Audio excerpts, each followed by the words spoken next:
Madame, Monsieur, bienvenue. Réflexion reçoit aujourd'hui un pasteur algérien qui vit à Tizi Ouzou en Kabylie. Pasteur Salachella, bienvenue. Merci. Vous troublez quelque peu notre représentation des choses quand on entend qu'un Algérien peut être en même temps pasteur protestant. Comment cela se fait-il que vous puissiez être pasteur en Algérie? Parce que je suis chrétien avant tout. Donc, j'ai reçu la bonne nouvelle dans la fin des années 80. Et de là, les choses ont évolué. Et puis, il fallait s'occuper de personnes. Et puis, l'Église grandissait.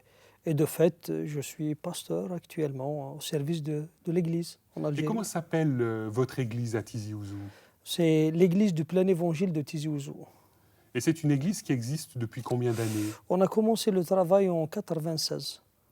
Donc ça fait 12 ans. 12 ans, ouais, 12 ans. Donc c'est une jeune église qui accueille combien de personnes au culte le vendredi, si j'en crois mes informations, et non pas le dimanche? Le voit effectivement le vendredi parce qu'on a un problème de week-end. On accueille entre 450 à 500 personnes. Donc on pourrait dire que c'est la plus grande église chrétienne du Maghreb, en tout cas côté Ouais, protestant. ouais, ouais. Et là, qui fréquente une telle communauté? Tout âge, tout niveau social et intellectuel. C'est une frange de la société. C'est la société algérienne qu'on retrouve. C'est les mêmes proportions. Pasteur Salah, depuis début 2008, vous avez quelques difficultés avec l'État algérien. Qu'est-ce qui se passe concrètement? Les problèmes ont commencé bien avant, hein, mais on ne les a pas vus. En fait, on n'a pas réalisé la difficulté des problèmes qui allaient surgir après. C'est après la promulgation de la fameuse ordonnance 0603 de février 2008. Donc ceux qui avaient une dent ou une haine contre les chrétiens avaient donc un instrument entre leurs mains, et puis c'est ce qu'ils ont fait. Ils nous ont tapé dessus. Voilà, Et quand vous dites taper dessus, qu'est-ce que ça signifie? ça signifie que des gens, à cause de cette loi, se sont retrouvés radiés de leur travail, en chômage, avec des familles en charge, des hommes qui ont servi la nation et la société algérienne pendant plus de 20 ans. Et là, ils se retrouvent maintenant en chômage. Est-ce que vos églises ont aussi encouru des difficultés? Ah oui, oui, ah oui, on nous a notifié l'ordre de fermer les communautés. Donc, il y avait 19 communautés qui étaient censées fermer. Et là, votre église a aussi reçu cet ordre de fermer? Oui, oui, on a reçu cet ordre le 9 mars 2008. Et puis comment est-ce que vous avez réagi? Écoutez, on a pris conseil auprès des avocats et des conseillers juridiques. Ils nous ont dit que cette notification, elle n'a pas une valeur, elle n'a pas un poids. Celui qui a signé l'ordre, en fait, n'est pas habilité à le faire. Donc nous, on a dit, on va continuer tant que nos autorités n'assument pas la responsabilité. Donc le problème n'est pas à notre niveau, ce n'est pas une rébellion, mais on estime qu'on était dans nos droits et celui qui avait ordonné, celui qui avait signé n'est pas habilité. Donc on a continué. Est-ce que toutes les églises qui ont reçu ces notifications de fermer ont réagi de la même manière que vous? Au début, non, mais ils ont fini par nous suivre, effectivement.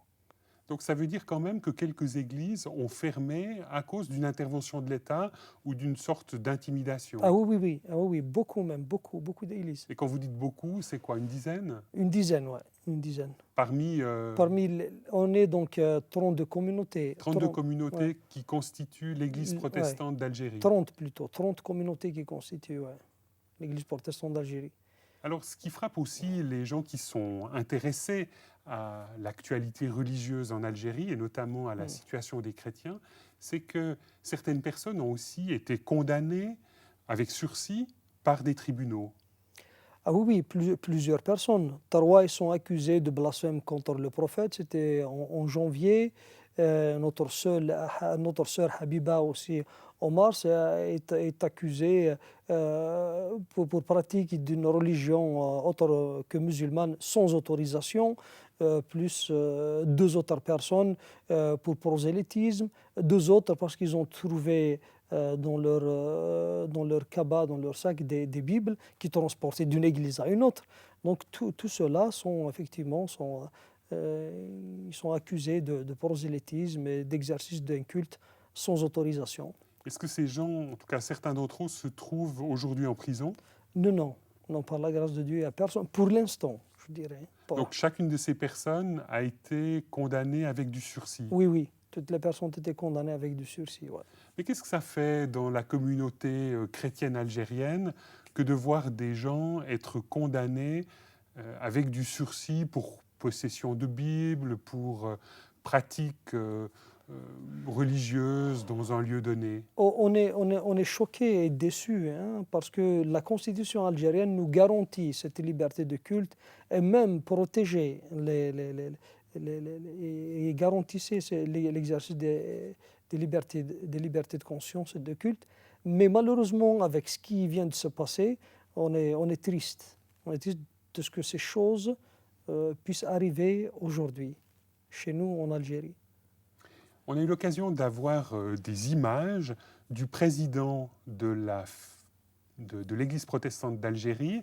Donc vous-même, vous en êtes le vice-président. Et ce président de la Fédération algérienne des Églises protestantes raconte un peu ce qui s'est passé avec cette femme dont vous venez d'évoquer le nom, qui s'appelle Habiba Kouider. Et on va juste regarder maintenant comment est-ce que lui perçoit ce qui s'est passé avec elle. Il y a d'abord cette affaire de la petite Habiba, une jeune dame de 35 ans, qui a découvert la foi au travers du témoignage d'une de ses sœurs, sauf erreur, et qui a cheminé pendant, je crois que ça fait 4 ou 5 ans maintenant, depuis qu'elle est chrétienne. Elle s'est fait baptiser il y a 2 ans environ, et on trouve lors d'un voyage, donc lors d'un déplacement de Oran jusqu'à Tiaret, en arrivant dans la région de Tiaret, un barrage, un checkpoint, donc les gendarmes montent dans le bus, vont directement vers elle et commencent à fouiller ses affaires. Et voici, on dit souvent dans les journaux des Bibles. En réalité, il s'agit simplement d'évangiles, des petites portions comme ça de la Bible, des petits évangiles, une dizaine. C'est cette épaisseur-là. Et de ce délit, on commence à bâtir, voilà, c'est de la propagande, c'est ceci, c'est cela. Cette jeune femme, malheureusement, a été condamnée à 3 ans de prison, plus 500 000 dinars d'amende, c'est-à-dire environ 5 000 €, et l'affaire est en appel. Au moment de la 2e fois où elle devait repasser, on a demandé un complément d'enquête suite à la pression médiatique qui s'est exercée pour dénoncer cette injustice vraiment flagrante. Le même jour, une autre affaire arrive au même tribunal. 6 hommes qui ont été arrêtés aux sorties du domicile de l'un d'entre eux. Quel était leur crime ou leur délit? Ils s'étaient simplement rassemblés pour un moment de partage et de prière, comme ça se fait dans toutes les communautés chrétiennes, à titre restreint, des petites réunions privées. Et voilà, on leur a mis l'accusation, vous pratiquez un culte autre que musulman sans autorisation. Alors les peines, ça avait commencé avec 2 ans de sursis pour la plupart d'entre eux, 2 ans de prison avec sursis, plus 500 000 dinars d'amende, 5 000 € d'amende. Bon, l'affaire est passée en appel, les peines de prison avec sursis ont baissé, mais curieusement, les mêmes personnes qui ont été arrêtées pour un même délit, 2 qui ont renié la foi, donc ont été acquittés, et les 4 autres, on a quand même laissé ces condamnations sur eux parce qu'ils ont maintenu leur foi, leur déclaration en tant que chrétiens. Comment est-ce que vous réagissez, pasteur Salah Chella, à ce témoignage de Moustapha Krim, le président de l'Église protestante d'Algérie? Je suis choqué au même titre que lui de voir ce comportement et cette politique de 2 poids, 2 mesures. 6 personnes, je donne juste un exemple, 6 personnes sont accusées du même délit et puis parce que 2 ont renié leur foi, ils se retrouvent acquittés et les 4 autres condamnés. Ça c'est une honte. Ça c'est une honte. Mais ça, vous avez pu l'exprimer dans votre pays, le dire aux médias? Oui, oui. Vous avez l'impression d'être entendu? Oui, oui, oui. Nous, donc, à chaque fois qu'on nous donne la possibilité, on s'exprime. On ne s'exprime pas pour des médias simplement, mais aussi on a nos doléances. On s'est exprimé auprès de nos autorités locales, qu'elles soient locales ou nationales. Et là, quel est l'impact en Algérie? Est-ce que vous avez certaines personnes qui sont d'accord avec vous ou vous vous trouvez complètement en minorité et finalement très peu entendu par rapport à vos revendications? Non, il y a beaucoup de personnes qui sont aux côtés de nous. Les hommes et les femmes soucieux de garder cet acquis de l'indépendance, qui est cette liberté de choisir aussi et de vivre librement sans contrainte. Mais vous avez quand même des gens qui, quelque part, souscrivent à l'attitude de l'État. Qui sont ces gens? Oui, ils sont connus. Je dirais que c'est des personnes, c'est les islamistes qui sont derrière toute cette manœuvre. Et ils se prononcent. Et là, en Algérie, on les voit, il n'y a pas une semaine, surtout l'année passée, il n'y a pas une semaine, on n'a pas eu droit à 2 ou 3 critiques, à fausses accusations de la part de ces responsables d'associations musulmanes ou même du ministère lui-même des Affaires religieuses. Mais pourquoi est-ce qu'on vous accuse? Pourquoi est-ce qu'on vous fait toute une série de reproches? De payer les gens, de leur accorder 5 000 € pour qu'ils deviennent chrétiens, que vous soyez en même temps des agents des États-Unis, que vous soyez source aussi de désordre. Pourquoi est-ce qu'on a tellement à cœur, en tout cas certaines personnes en Algérie ont tellement à cœur de vous critiquer et de vous traîner dans la boue?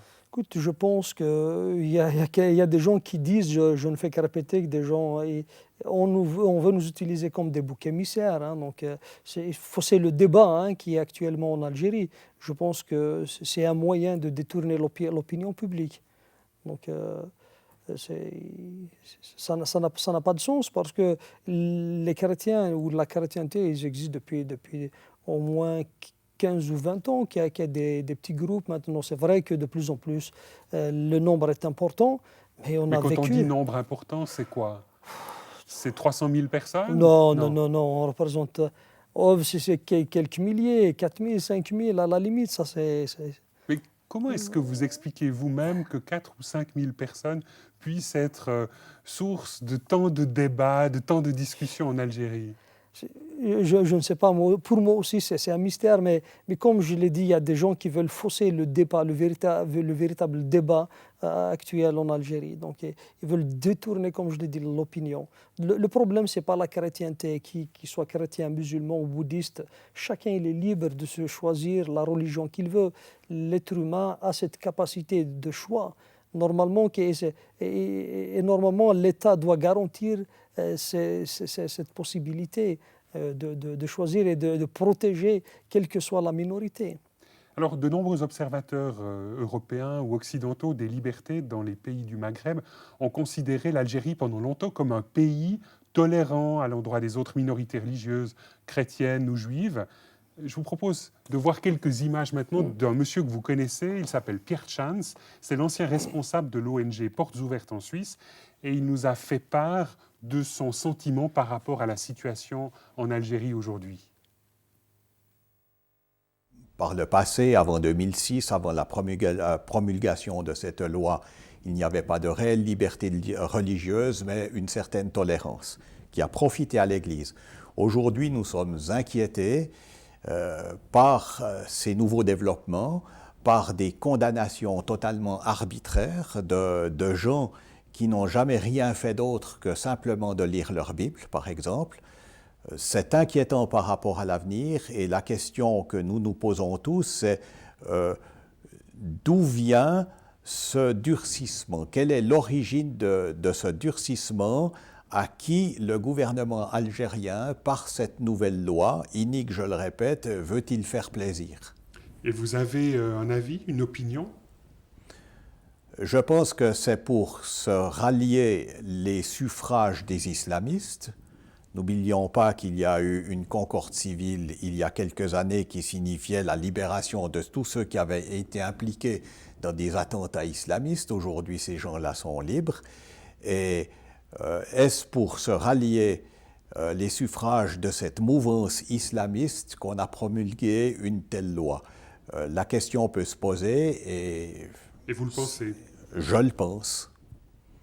Je ne sais pas s'il y a des pressions extérieures ou des invitations qui viennent de l'extérieur à dire au gouvernement algérien « durcissez votre attitude vis-à-vis des chrétiens » parce que cette loi, qui est une loi sur les cultes autres que musulmans, est en réalité une loi antichrétienne.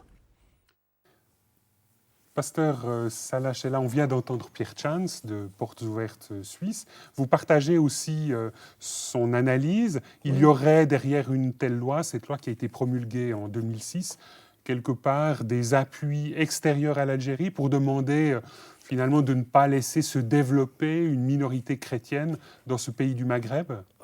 Tout est possible, mais c'est sûr qu'il y a une influence islamiste et derrière tout ça. Ouais. Alors vous-même, quand vous parlez d'influence islamiste, est-ce que personnellement, vous seriez une personne cible, une personne qui est visée parfois par ces gens-là, parce qu'en fait, vous constitueriez une sorte de menace? Enfin, présenter une menace, je ne vois pas en quoi on représente une menace pour l'État algérien ou pour quelques intérêts que ce soit. Mais toujours est-il que même de la bouche du ministère, nous traitons en général pire que des terroristes. Ça veut tout dire. Hein, ça veut tout dire. Si jamais à l'avenir on va vivre quelque chose de fâcheux, mais ça c'est sorti de la bouche d'un représentant de l'État. Nous traitons pire, donc on mérite plus la concorde civile hein, qui est en faveur des islamistes. Donc, qui étaient à l'origine de toute une série d'attentats et de troubles civils très importants en Algérie. Finalement, cette concorde civile, cet accord national ne serait pas valable pour vous? Non, les chrétiens sont exclus, hein, ils sont mis de côté. Hein. Je vous propose de retrouver maintenant Pierre Chance. Il nous dit que pour lui, la liberté religieuse, donc la liberté de conscience, est un droit de l'homme tout à fait fondamental, ce qu'on oublie un petit peu parfois en Europe. La liberté religieuse est essentielle en tant qu'elle est, pour moi, le baromètre fondamental des libertés de l'homme. Si l'homme a la liberté de croire ce qu'il veut, d'adopter la religion qu'il veut, cette liberté-là ouvre la liberté à toutes les autres libertés, si je puis dire. Donc liberté de presse, liberté d'expression. Liberté de conscience, liberté de presse, liberté d'expression, liberté d'entreprendre aussi, même si parfois il existe une liberté de commerce comme en Chine et il n'existe pas de liberté de religion. Mais la liberté de religion est pour moi quelque chose de fondamental. Et il est tout aussi fondamental de respecter cet article 18 de la Déclaration des droits de l'homme qui prévoit justement la liberté d'adopter la religion que l'on veut. Donc de changer. Et de changer de religion si on le désire. Cette liberté doit exister. Malheureusement, cet article 18 n'est pas respecté, n'est respecté dans aucun pays musulman. Pasteur Salah Chella, qu'est-ce que ça vous fait d'entendre Pierre Chance dire qu'en fait, cette liberté de changer de religion n'est observée, n'est respectée dans aucun pays avec un arrière-plan musulman? C'est une réalité que nous vivons. Par exemple, en Algérie, en même temps, l'État respecte le fait que vous-même, vous soyez déterminé au profit du christianisme. Donc on peut dire qu'il y a un certain respect quand même. On est toléré, comme il vient de le souligner, quand on dit pays musulman. Moi, je n'ai jamais été musulman. Je suis algérien, mais la religion musulmane n'a jamais fait partie de mon identité en tant qu'Algérien. Je ne peux pas dire que j'ai renié l'islam. J'avais en face de moi deux religions. J'ai choisi celle qui m'a convaincu. Et de manière toute concrète, qu'est-ce qui vous a convaincu à devenir chrétien, à endosser la religion chrétienne? Un ami me fait part de la découverte qu'il a faite la découverte de l'Évangile. Et en discutant, c'est une réflexion ça a pris pour moi 6 mois, à peu près 6 mois de réflexion, de questions et puis de recherche. Et ce qui m'a marqué le plus, c'est cet esprit réconciliateur de l'Évangile, de Dieu avec les hommes. C'est cette pensée de venir se réconcilier avec l'homme qui est pécheur. Et c'est cette paix que Dieu met dans le cœur de chacun de nous. Et là, c'est quelque chose que vous avez découvert vous-même? Vous vous êtes senti à un moment donné habité par cette paix? Ah oui, c'est ce qui m'a marqué, c'est ce qui m'a donné, c'est ce qui m'a propulsé de l'avant. C'est une paix que je n'ai jamais expérimentée. J'avais toujours des craintes, j'avais toujours des questions sans réponse concernant l'après-mort, l'éternité. Mais en appelant Jésus, en l'appelant venir dans ma vie, en l'acceptant comme Seigneur, et toute la peur du lendemain est partie et Dieu a mis sa paix. Ça, c'est une chose qu'aucun homme ne pourra l'ôter de ma vie. C'est une paix que Dieu a mise dans mon cœur. Est-ce que vous diriez que vous avez fait une expérience spirituelle forte qui est devenue une sorte de fondement pour construire votre vie future? Ah oui, ça a fait, oui. Ça, pour moi, c'est le fondement. J'ai pas vécu un miracle, j'ai pas vécu une guérison miraculeuse ou quoi que ce soit, mais cette paix, ça dépasse l'entendement de l'homme. Il y est aujourd'hui au fond de mon cœur et c'est la pierre angulaire de ma foi. Et vous diriez que passablement des membres de l'Église que vous servez sont aussi animés d'une telle expérience, sont aussi passés par là? Ah oui, les gens, ils font une expérience. Chez nous, vivre et s'assumer en tant que chrétien, c'est difficile. Il y a une bataille. C'est difficile, surtout pour les sœurs, d'être acceptées dans leur famille, dans la société. Et ça devient de plus en plus dur pour des gens, des fonctionnaires qui subissent justement cette injustice de la part de leurs responsables. Dès qu'ils découvrent qu'ils sont chrétiens, il y a un prix à payer. Les gens ne sont pas obligés de payer le prix s'il n'y avait pas une conviction qui les pousse. Alors, pasteur Salah Chela, ça fait plusieurs années que vous connaissez Pierre Chance. On lui a demandé en passant ce qu'il pensait de vous. Voici quelques images. C'est premièrement d'abord un ami fidèle, un ami qui fait preuve, malgré encore son âge relativement jeune, d'une très grande sagesse, et qui a beaucoup œuvré pour l'Église d'Algérie, de par sa sagesse, son courage aussi, des prises de position, et de par son amour pour les gens. C'est un homme qui sort du lot. Est-ce que parfois il vous arrive actuellement d'avoir peur pour lui? Peur n'est pas le mot, mais d'avoir une certaine appréhension, de se dire « mais de quoi demain sera-t-il fait ?» Effectivement, on se pose parfois des questions, parce qu'il y a plusieurs sources de danger. Il y a l'islamisme, mais il y a aussi parfois des autorités qui peuvent être inquiétantes. On ne sait pas exactement de quoi demain sera fait. Et puis il y a toute une atmosphère en Algérie qui fait qu'on ne se sent pas toujours très sûr.